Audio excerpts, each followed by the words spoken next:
Okay, so welcome to live music mixing for Spatial Audio Soundsystems with me, Bill Brooks. This is a quick 10-minute demo just to give you a taster for what we're going to cover in the larger session. So if you want to get in touch with me, this is my contact details. Feel free to drop me a line with any questions or comments on this video, bill@brooksaudio.co.uk. Okay, so why do we need spatial audio sound system, first of all? So let's imagine that we've got an audience in a room with a jazz band and they're playing acoustically. Now, in this environment, each person in the audience can listen and hone in on each instrument because they have an acoustic path length difference to each instrument, and also, crucially, that path length is different from one ear to the other for each person. So the person over there in the left hears the saxophone coming from the blue arrow direction and the trumpet coming from the red. But the person over on the other side of the audience hears a different series of arrivals, which allows them to localize back to those instruments in a different way. But ultimately, everyone in the audience has good localization because they all have, hopefully, two ears and can binaurally unmask the soundscape in front of them. Now, when we put that band and reinforce them through a left-right system, unfortunately, we trash that acoustic relationship between the band and the audience. And now we have whatever speaker these people are closest to, that's where they hear all the information coming from. And so it really destroys the localization. Of course, it gets louder and there's advantages to that. You know, if we've got a big audience, we need it to be louder, but imaging is not good. So only for the very few people who are in the middle of the audience, there is some kind of good localization. And at this point, the sound engineer could potentially use panning from left to right, level panning on the left-right system, and they would be, those people in the middle, about 5% of the audience, would be able to understand that and be able to get some spatial information. Although, as we know from stereo, it is a phantom image.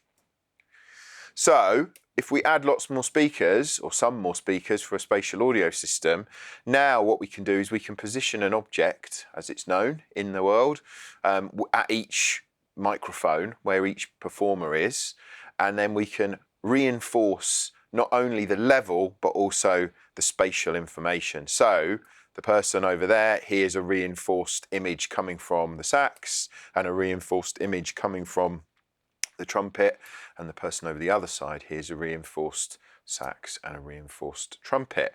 And so we are now moving towards the point where we can reinforce level but also reinforce image as well, and that results in, hopefully, the whole audience having not only a louder gig but also an equally satisfying gig, that in that they can see and hear instruments coming from the same place, and it's more of a natural experience because it feels more like an acoustic gig.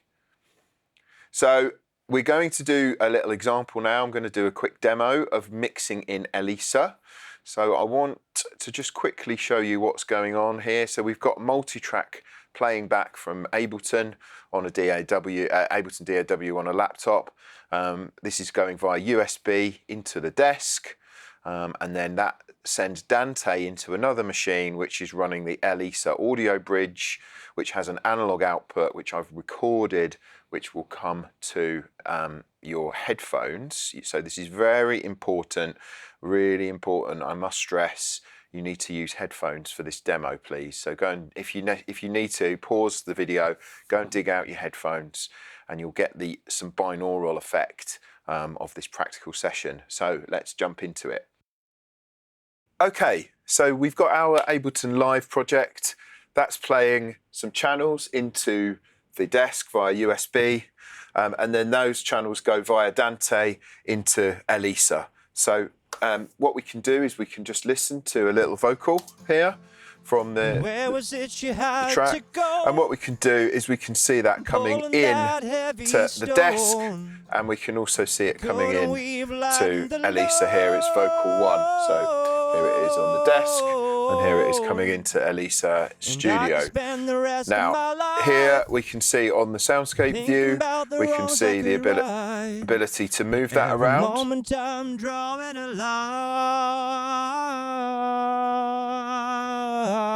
Now, depending on how close your hearing is to the, or your head shape is to the average, will depend on how effective the binaural panning is.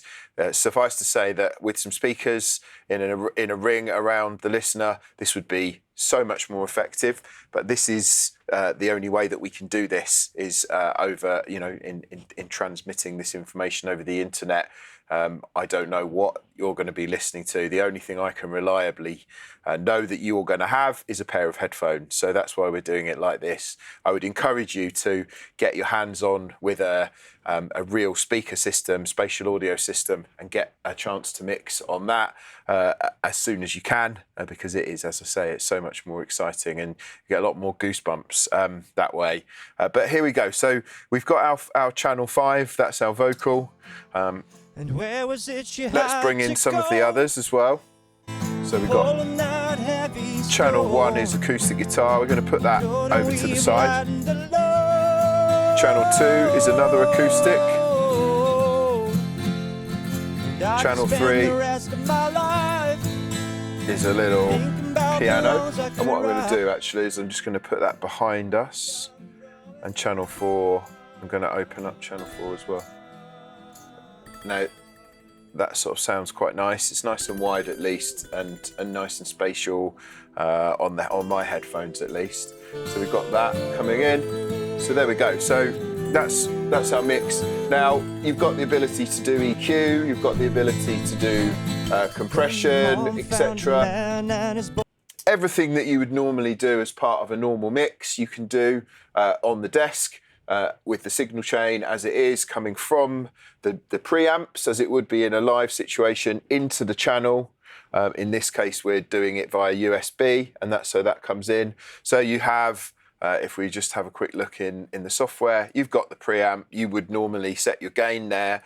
Then you've got a high-pass filter, which works on the USB bus as well. You could do gating. You can insert extra processing. You've got a parametric EQ per channel. We're looking at currently the EQ on the guitar. So let's say, let's just have another listen to that guitar. We can have a quick listen to what EQ I decided to do on there. So we've got just a bit of boxiness being taken out there, and a bit of kind of scratchiness as well. So you generally find that you need less EQ and less processing on a spatial audio system because you've inherently got more space because you've got those extra speakers. So you're not fighting against the stereo bus as normal. You've got a lot more scope and a lot more space. So yeah, we can have different instruments coming in. As we discussed earlier, we can have also effects. So I've got a delay here as well. So we've got a delay on the vocal coming in, which could be either, in this case it's coming from Ableton, but it could be from the internal effects on the desk, and that's coming into channel 9 on Elisa. Where are we? So we could put that behind us, or we could do something funky and we could have it moving around in a circle like that. So you've got a lot of these different built-in effects, so that could be moving around the audience.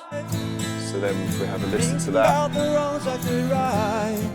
But every moment I'm drawing a line.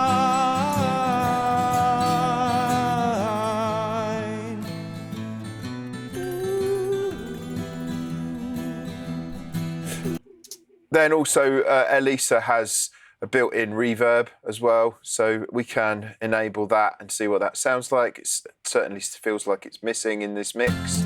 So I'm going to just enable that. Where was it you had to go? Pulling that heavy stone. Couldn't we've lightened the load.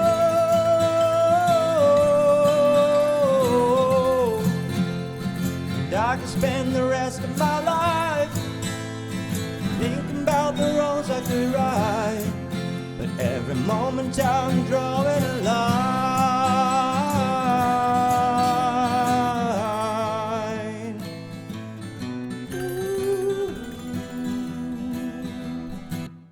So there we go. I hope you've enjoyed this quick demo, and yeah, come back and listen to the full hour-long episode if you want me to. If you want to get involved and enjoy the deep dive into this whole workflow, we'll go a lot deeper, and we've got a lot more time to explain all the different steps in the signal chain and the steps to take in towards mixing. We're going to listen to a few more channels and make a bit of a busier mix, do a bit more effects processing, etc. So yeah, join us for the main event. Cool, nice one, thank you.